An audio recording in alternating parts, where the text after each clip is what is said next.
Qala rahimahullah ta'ala wala yashghaluhu sya'nun an sya'nin. Qala telah berkata oleh Al-Imam Ibnu Asakir rahimahullah, wala yashghaluhu, dan tidak menyibukkan akan Allah, sya'nun, oleh satu urusan, an sya'nin, dari urusan yang lain. Syarhu, penjelasan. Annallaha, sesungguhnya Allah Ta'ala, yubrizul asya'a, mengadakan oleh Allah, al-asya'a, akan segala sesuatu, minal adami, dari ketiadaan, ilal wujudi, kepada wujud, kepada keberadaan, bimasyiatihi, dengan kehendaknya Allah, wa qudratihi, dan kudrahnya Allah, al-azaliyataini, yang azali keduanya, tanpa permulaan. Sifat masyiah, kehendak Allah, dan sifat qudrah Allah, sifat kuasa Allah, azali keduanya, artinya tanpa permulaan.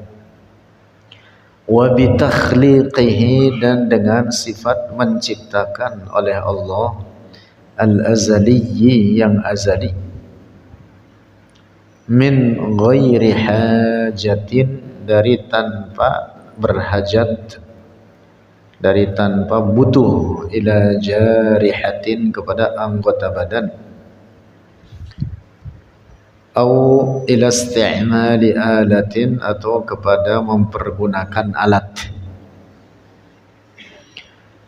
Bal, tetapi, bimujarradi ta'alluqi masyiatihi, dengan hanya terkait masyiahnya Allah, wa qudratihi, dan kudrahnya Allah, bil maqdurati, dengan para makhluk. Para makhluk, al-maqdurat artinya al-makhluqat. Tujadu, ada atau menjadi ada, itu al-maqdurat, fil waqti, dalam waktu, wal makani, dan tempat, alladhi, yang sya'a, telah berkehendak oleh Allah, wujudaha, akan keberadaannya itu al-maqdurat, fihi, padanya itu al-waqtu wal makan.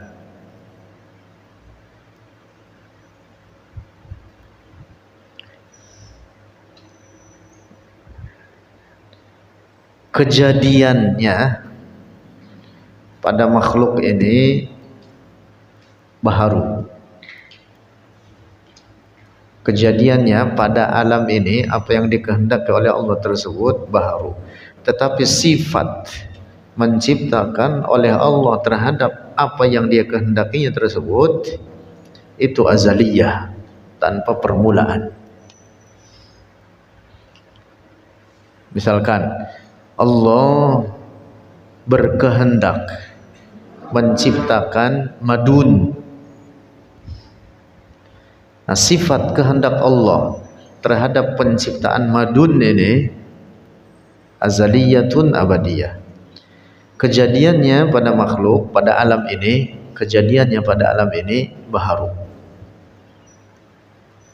Kejadiannya pada alam ini itu namanya asarnya. Asar itu artinya apa? Pengaruhnya atau hasilnya, kurang lebih begitu. Hasilnya atau pengaruh dari sifat masyiah Allah dan kudrah Allah terhadap kejadian madun. Masyiah dan kudrahnya azaliyah, tetapi kejadian adanya madun pada alam ini baharu. Paham tidak ya?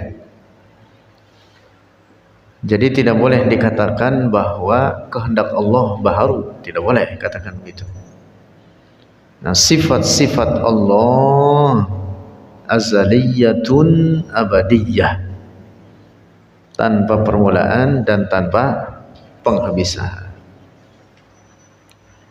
Semua sifat-sifat Allah tidak ada yang baharu, tidak ada yang berubah, tidak ada yang berkembang atau bertambah. Sifat-sifat Allah azaliyatun abadiyah. Nah, kejadian madun misalkan itu ta'alluq dengan sifat qudrah Allah dan masyiahnya. Artinya bahwa kejadian madun dikehendaki oleh Allah dengan masyiahnya dan dengan kudrahnya. Yang keduanya azaliyah. Keduanya apa? Azaliyah, tanpa permulaan.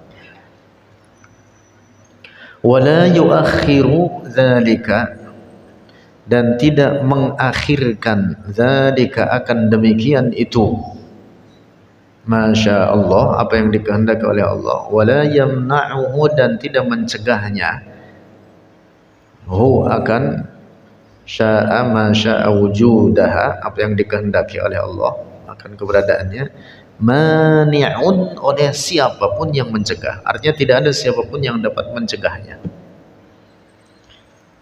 Kama qala ta'ala, sebagaimana telah berfirman oleh Allah Ta'ala, innama amruhu, sesungguhnya hanyalah, amruhu, urusan Allah, idza arada, apabila berkehendak oleh Allah, syai'an, akan sesuatu, ayyaqula, bahwa berfirman oleh Allah, lahu, baginya itu syai'an, kun.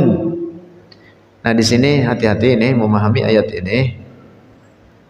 Makna harfiah ayat ini, kun, jadilah, fayakun, maka menjadi oleh itu syai'. Bukan makna ayat ini bahwa Allah berkata-kata dengan kun, kaf dan nun, kun, bukan. Tetapi makna ayat ini untuk mengungkapkan bahwa segala apapun yang dikehendaki oleh Allah akan keberadaannya, maka tidak ada siapapun yang dapat menolaknya atau mencegahnya. Terjadi apapun yang dikehendaki oleh Allah pada alam ini, pada waktu dan pada tempat, sesuai apa yang dikehendakinya. Tidak ada siapapun yang dapat menolaknya. Nah, ini yang dimaksud kun fayakun. Bukan berarti Allah berkata-kata kun artinya jadilah. Tidak. Nah, hati-hati memahami ayat ini, karena ada sebagian orang memahami ayat ini dalam pemahamannya, dia mengatakan bahwa Allah berkata-kata kun. Na'udzubillah, rusak keyakinan kita. Kalau begitu, maka berarti menurut keyakinan dia, menurut keyakinan orang tersebut, Allah kerjaannya hanya mengucapkan kun-kun aja. Mengapa? Karena makhluk Allah ini sangat banyak. Menciptakan ini kun, ciptakan ini kun, ciptakan ini kun. Berarti kerjanya kun-kun aja, kun, kun, kun, kun, kun, kun, kun, kun. Bukan itu maknanya, tapi yang dimaksud ini apa? Ibarah, ungkapan untuk mengungkapkan apa? Ala sur'ati wujud ma aradahu Allah, atas cepatnya keberadaan apa yang dikehendaki oleh Allah, tanpa ada siapapun yang dapat mencegahnya, tanpa ada siapapun yang dapat menolaknya.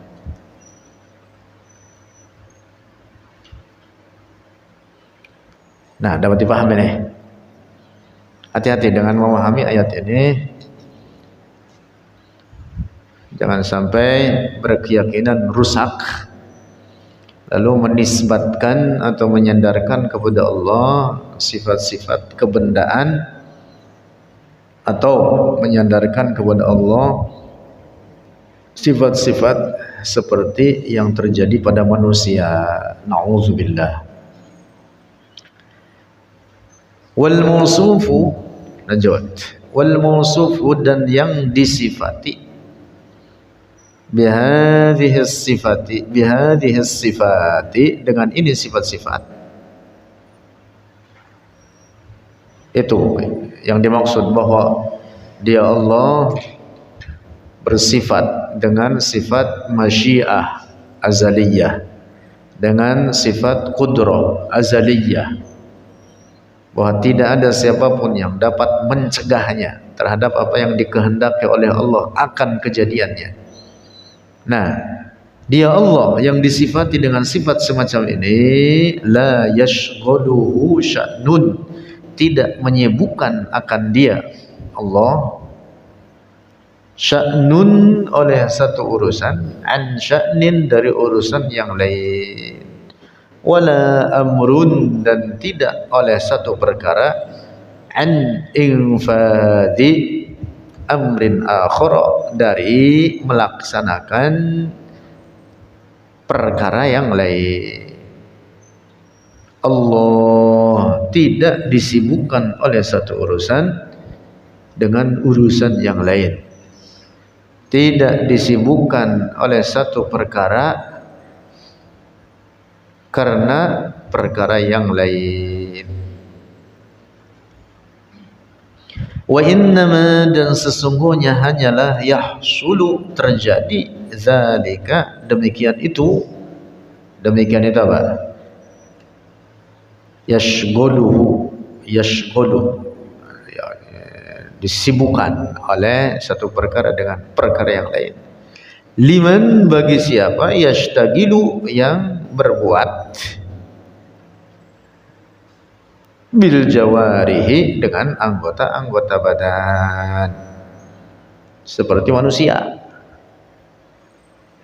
Wa yasta'inu, dan cari bantuan, bil alati, dengan alat-alat. Kayak kita ini, kita bekerja dengan anggota badan, dengan alat-alat. Karena itu kita disibukkan oleh satu urusan karena urusan yang lain. Tidak semua urusan dapat kita kerjakan dalam waktu bersamaan, nggak bisa. Ada orang, ini yang sederhana aja, ada orang sambil gosok gigi sambil bersiul. Hah? Ada kagak? Kagak ada, kecuali kalau giginya palsu, dicopot dulu, gosok, bisa gitu.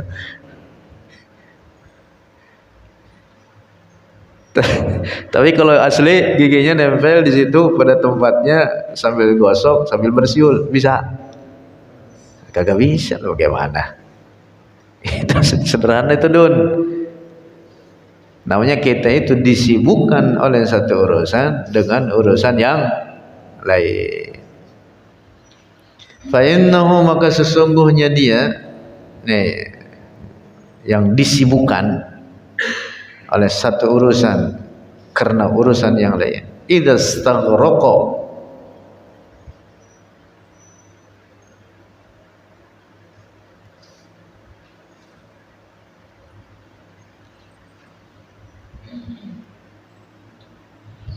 apabila telah masuk, ya, maksudnya menyelam. Maksud menyelam di sini bukan menyelam air, maksudnya masuk pada satu pekerjaan. Syaghlaha, menyibukkan akan dia itu al-alat atau al-jawari, bi amrin, dengan satu perkara, asura,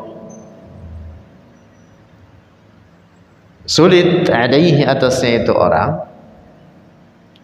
al-isti'anat, al-isti'anata, untuk berbuat atau minta bantuan, biha dengannya itu anggota badan, fi amrin sa'anin, dalam perkara yang kedua.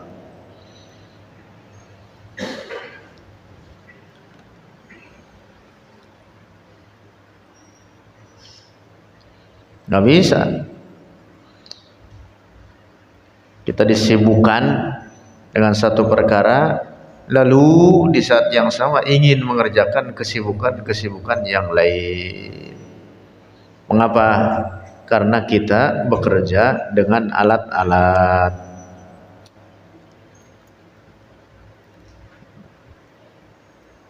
Kita bekerja dengan anggota-anggota badan.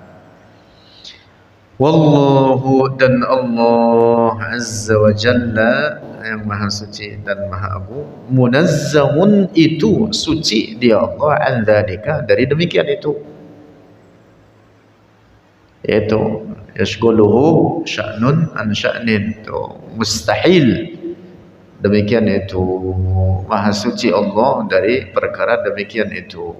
Nah ini makna wala yashghuluhu sya'nun an sya'nin.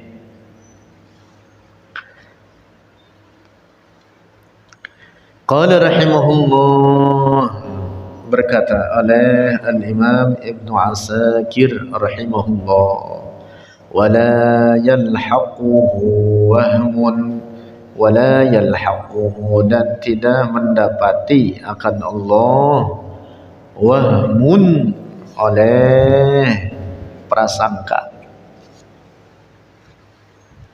wala yaktanifuhu, dan tidak meraih akan Allah, aqlun, oleh akal.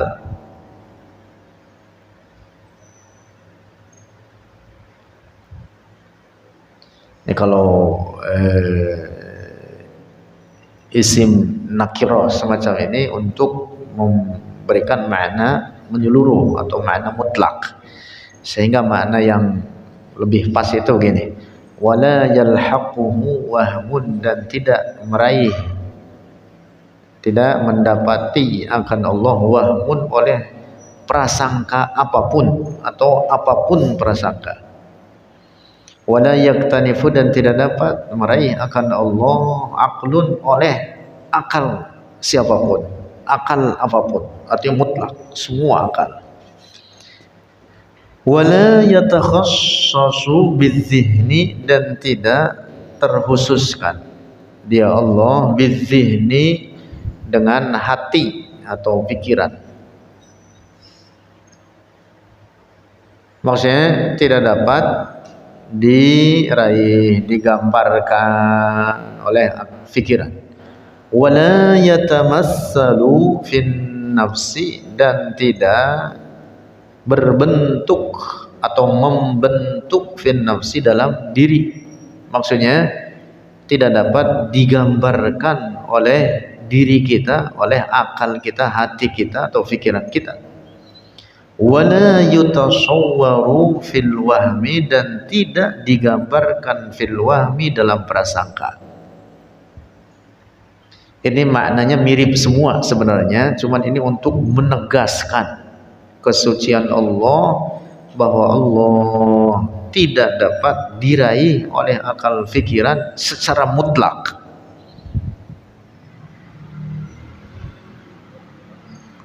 Itulah yang dimaksud oleh perkataan Imam Ahmad ibn Hanbal, juga para ulama lainnya mengatakan, mahma tasawwarta bibalika fallahu bi khilafi dzalika. Apapun yang terlintas dalam hatimu tentang Allah, maka Allah tidak seperti demikian itu. Ini dia maknanya nih, diungkapkan oleh Imam Ibn Asakir. Wala yutasawwaru fil wahmi, dan tidak digambarkan dia Allah fil wahmi, dalam prasangka. Wala yatakayyafu fil aqli, dan tidak dibentuk atau ditetapkan sifat benda baginya, bagi Allah, fil aqli, dalam akal. La talhaquhu, tidak meraih akan Allah al-awhamu, oleh segala prasangka, wal afkaru, dan segala pikiran.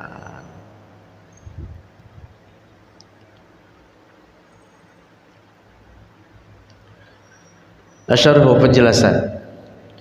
Anna hadza, sesungguhnya ini perkataan Al-Imam Ibn Asakir, yakhtashiruhu, meringkasnya, hu akan hadza, qaulul imami, oleh perkataan seorang imam, Zinnunil Misri, yaitu Zinnun al-Misri.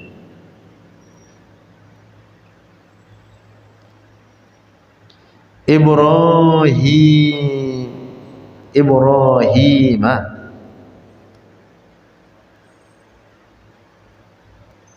Ibn Taubah rahimahullahu ta'ala, haitsu qala, bahwa berkata oleh dia, Zunnun al-Misri, mahma tasawwarta, sekalipun membayangkan oleh engkau, yang dimaksud kepada Allah, bibalika, dengan hatimu, fallahu, maka Allah, bi khilafi dzalika, tidak seperti demikian itu, atau menyalahi demikian itu.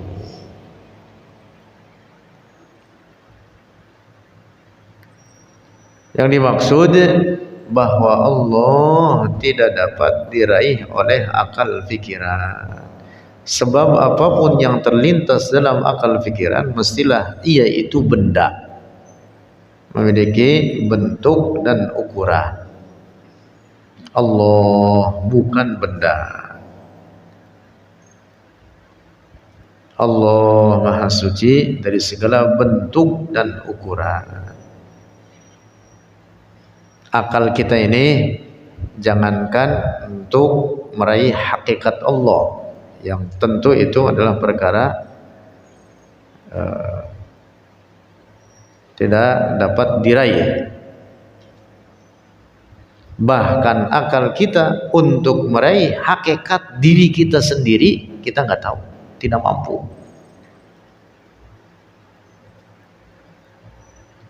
Nah, kita tahu hakikat diri kita sendiri? Kagak tahu. Enggak tahu kita. Coba, ada yang tahu nggak umurnya berapa?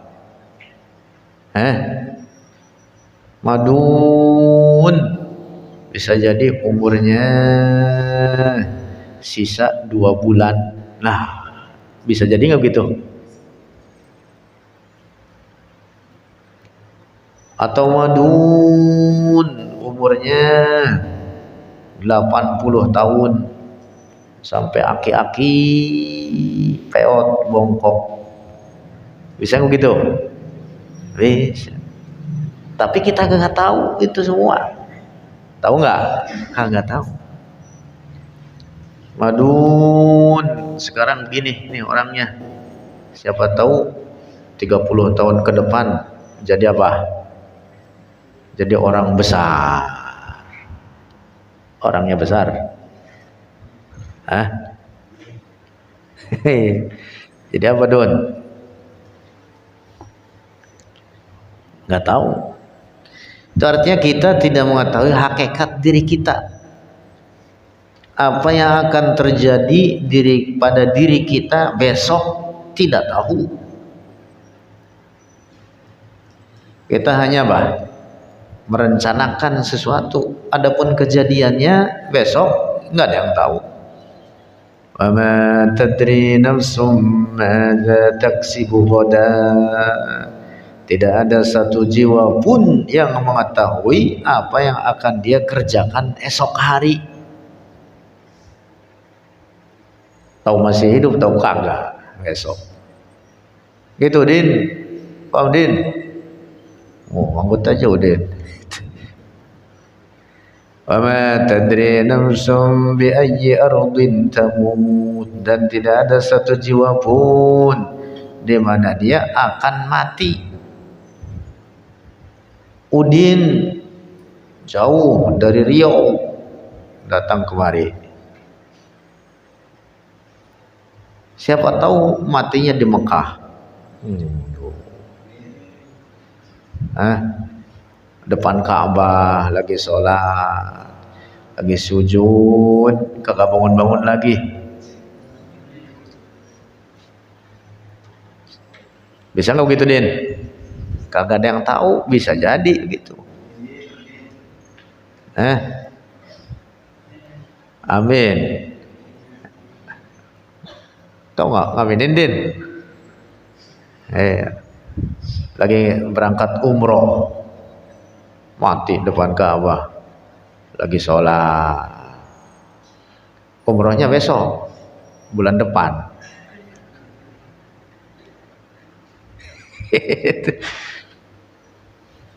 Kagak ada yang tahu, Din. Kagak ada yang tahu.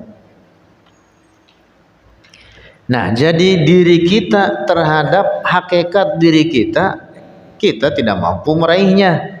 Apalagi terhadap hakikat Allah, maka akal kita itu tidak akan dapat meraihnya. Nah, ini yang dimaksud mahma tasawwarta bi dzalika fallahu bi khilafi dzalik. Allah tidak dapat diraih, tidak boleh digambarkan, tidak boleh dibayangkan pada akal. Intaha. Selesai. Itu perkataan Imam Zunnun Al-Misri. Rawahu telah meriwayatkan akan perkataan Imam Zunnun Al-Misri, Al-Khatibu oleh Al-Khatib Al-Baghdadi fi Tarikhi Baghdad, dalam kitab Tarikh Baghdad, nama kitab besar. Wadzalika, dan demikian itu, lianna, karena sesungguhnya kullama tatasawwaruhu,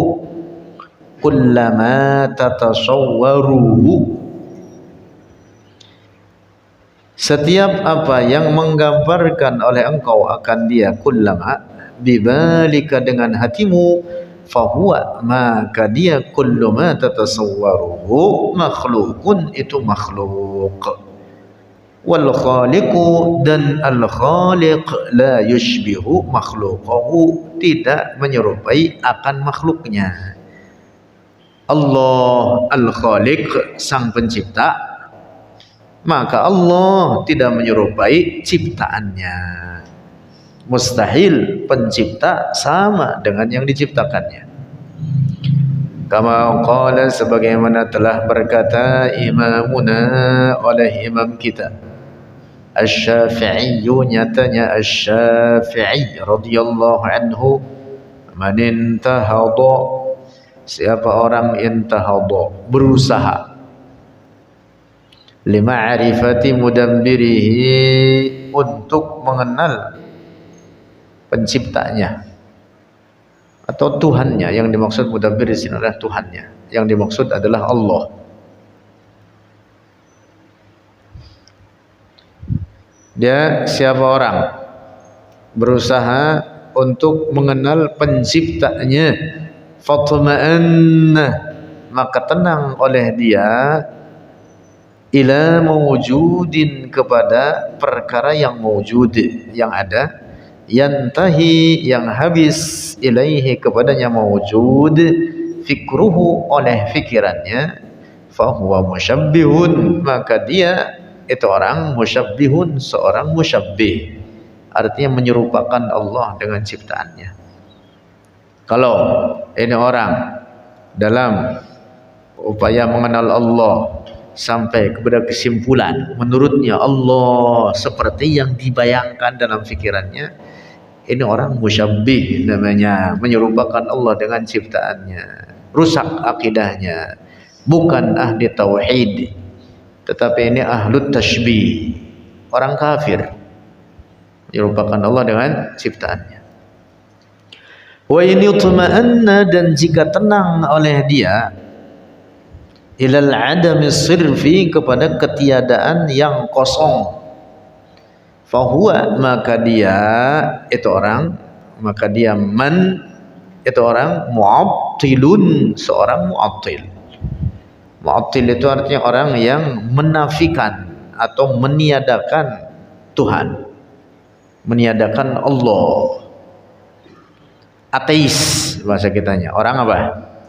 Ateis, yaitu orang yang tidak percaya kepada adanya pencipta bagi alam ini.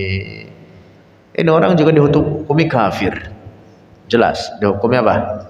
Kafir. Nah, jadi ini dua-duanya orang yang meyakini Allah seperti yang digambarkan, dibentuk oleh pikiran, hayalan, akalnya, ini orang kafir.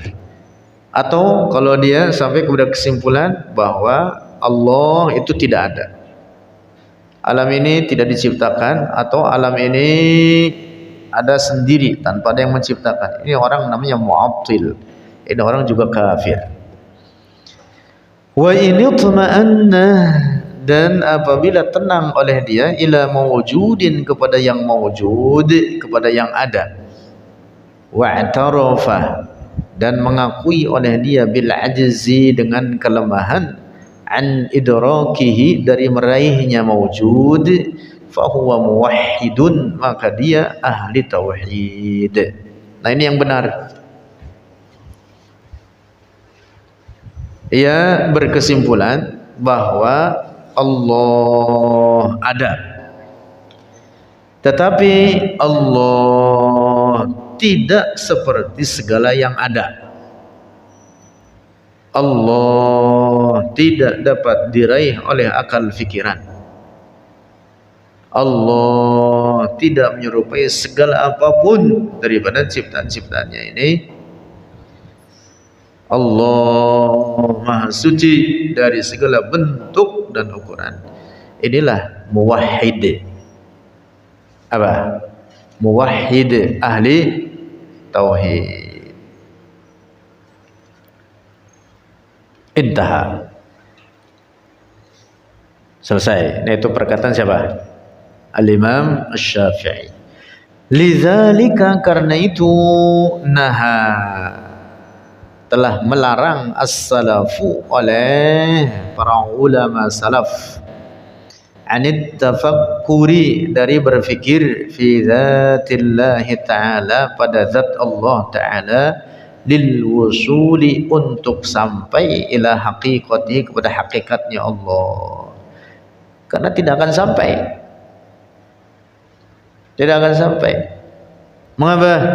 Li'annahu la ya'lamullaha, karena sesungguhnya tidak ada yang mengetahui, tidak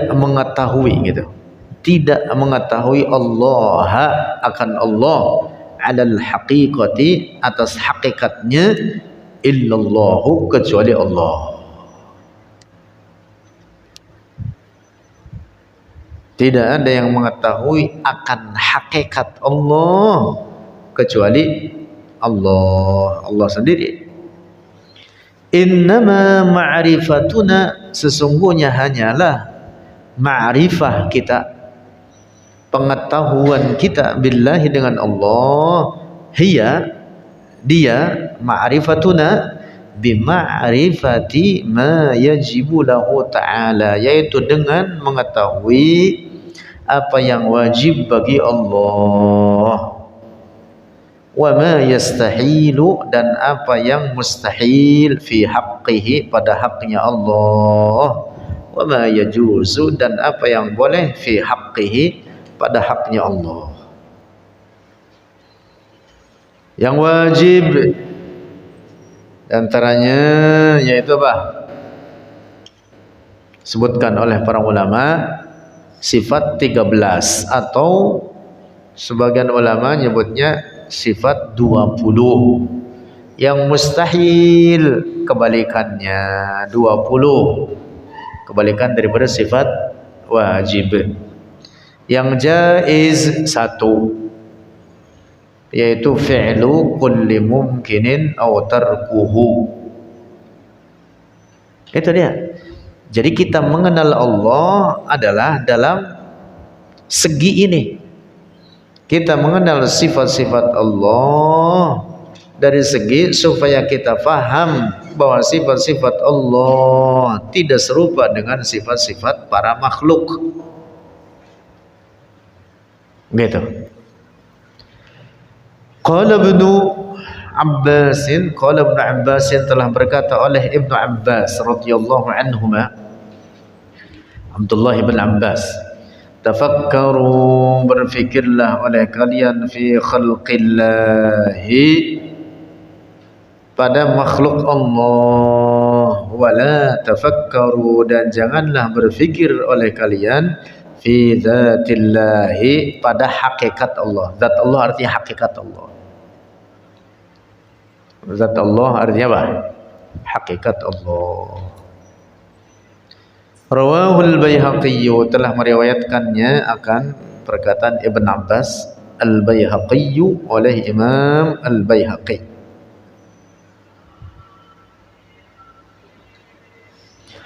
Wa kullu man, dan setiap orang, yatafakkaru, yang berfikir,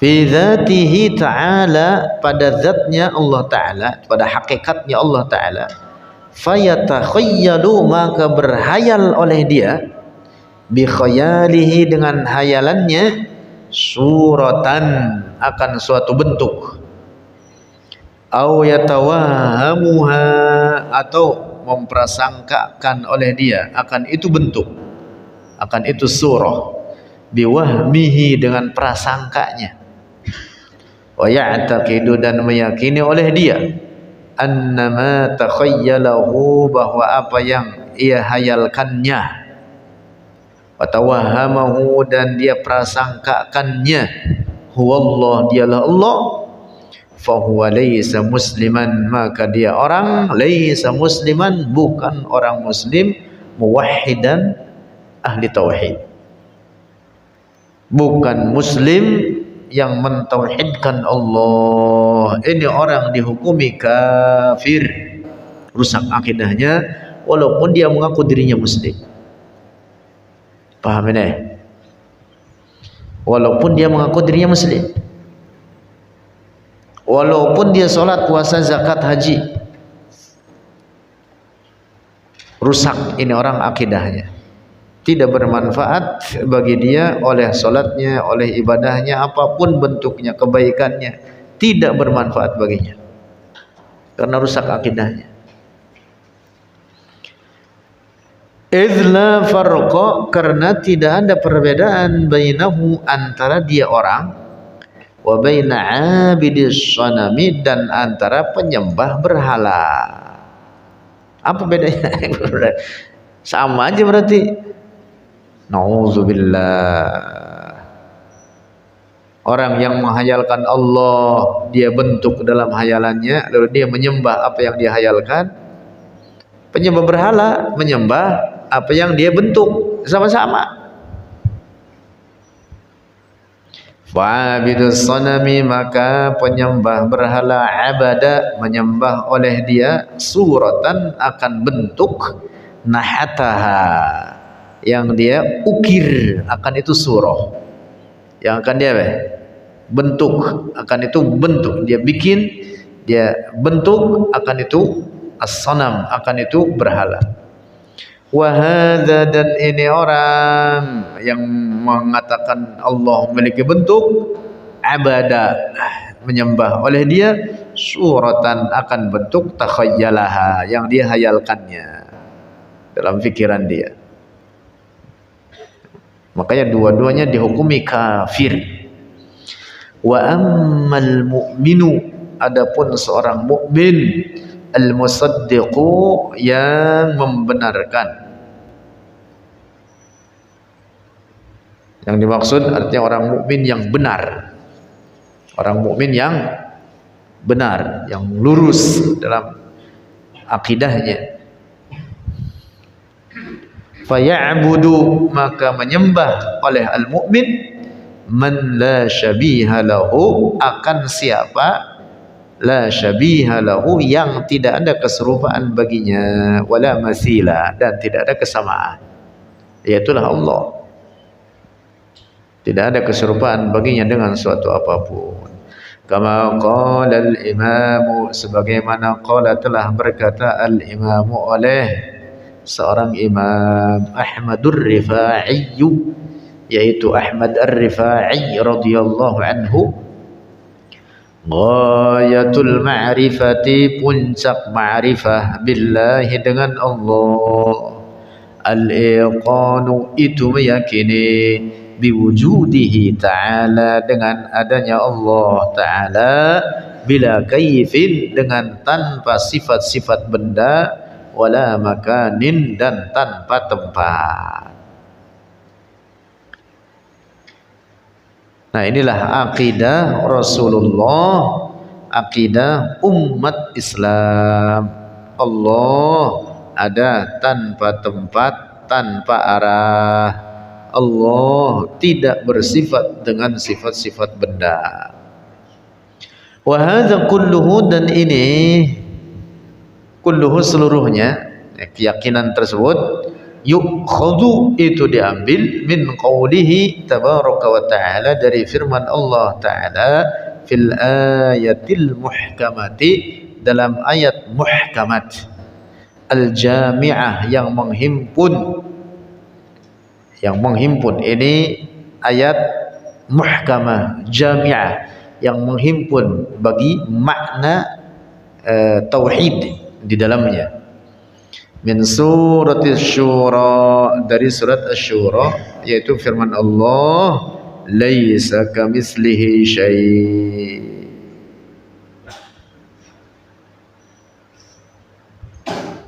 Laisa kamitslihi syai', tidak menyerupai akan Allah oleh suatu apapun. Walidzalika, dan karena itu, khatama, menutup, rahimahullah, oleh al-Imam Ibn Asakir rahimahullah, aqidatahu, akan akidahnya, an-nafi'ata hadhihi, akan akidahnya yang bermanfaat ini, yang dimaksud risalah ini yang dikenal dengan risalah Ibn Asakir, bi'iradi hadhil ayati, dengan mendatangkan akan ini ayat, laisa kamitslihi syai' wa huwas sami'ul basir, tidak menyerupai akan Allah oleh suatu apapun, dan dia Allah as-sami', maha mendengar, al-basir, dan maha melihat.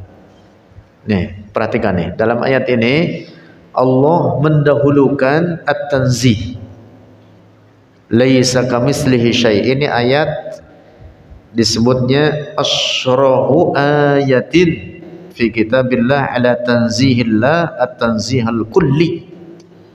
Ayat ini ayat yang paling tegas dalam Al-Quran dalam menetapkan kesucian Allah dari menyerupai ciptaannya dengan kesucian yang total, mutlak. Baru kemudian di belakangnya disebutkan wa huwas sami'ul basir, dia Allah maha mendengar, maha melihat. Dan disebut maha mendengar dan maha melihat, di depannya disebutkan laisa kamitslihi syai', itu untuk memberikan pemahaman bahwa sifat sama' Allah bukan seperti sama' pada manusia. Sifat sama' Allah bukan dengan telinga atau alat-alat lainnya. Sifat basar Allah bukan dengan mata atau alat-alat lainnya. Dapat dipahami nih. Jadi ayat ini memberikan penegasan Allah memiliki sifat-sifat. Memiliki apa? Sifat-sifat. Tetapi sifat-sifat Allah tidak sama dengan sifat-sifat para makhluk. Sifat Allah bukan sifat-sifat benda. Jadi wallahu a'lam bishawab.